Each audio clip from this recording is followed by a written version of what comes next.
setiap manusia itu kan punya kondisi fikir ya. Kondisi fikir itu ada yang disebut dengan sadar, ada yang tidak sadar, ada yang bawah sadar, ya kan? Kalau kita paham hidup ini harus bagaimana, maka sistem itu akan mengarahkan kita kepada kondisi yang benar.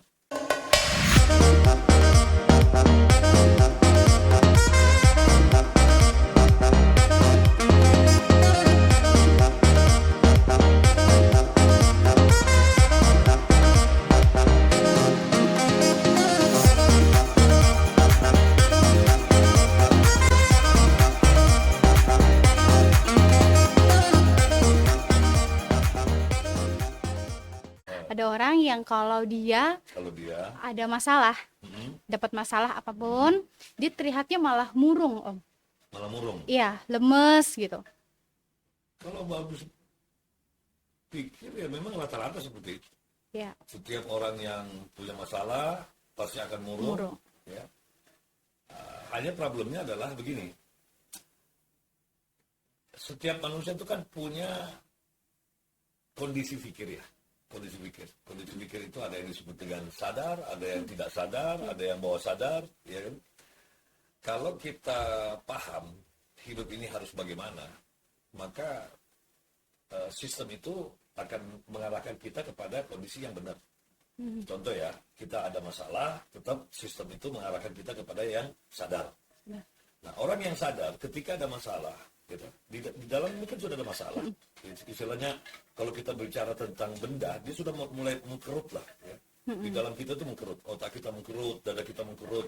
Kalau kita tambah dengan lemas, kita tambah dengan wajah kita murung, ya, maka luar dan dalam sudah murung. Kalau sudah semua badan kita ini, diri kita itu sudah murung semua, ya kita nggak dapat apa-apa. Bagaimana kita bisa berjuang? Ya. Gitu loh. Jadi pesan Om sebenarnya begini.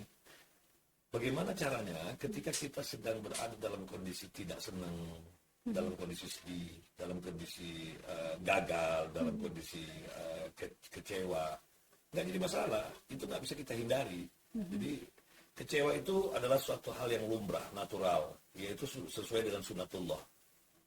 Artinya, kalau kita menghadapi sesuatu kita tidak suka, yang datang adalah kecewa.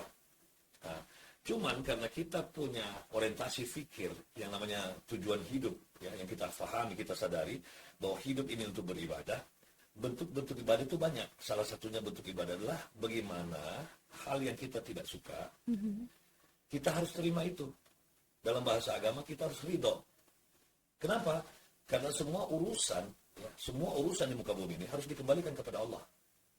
Nah, kembalinya itu ada dua. Kalau kamu diberi sesuatu yang kau sukai, kembalinya itu syukur. Kalau kamu tidak suka, kembalinya adalah sabar. Nah, sabar itu adalah perjuangan. Jadi banyak orang salah kaprah terhadap kata sabar. Dipikir sabar itu adalah, ya sudahlah, kalau sudah dapat sesuatu yang saya tidak suka, ya sabar. Artinya sabar itu ya tetap murung. Kenapa lo? Gue lagi sabar. Jadi sabar itu sebenarnya ekspresinya ada. Sabar itu ekspresinya adalah bagaimana sesuatu yang dongkol di dalam, kita tetap mampu kelihatan semangat, ya.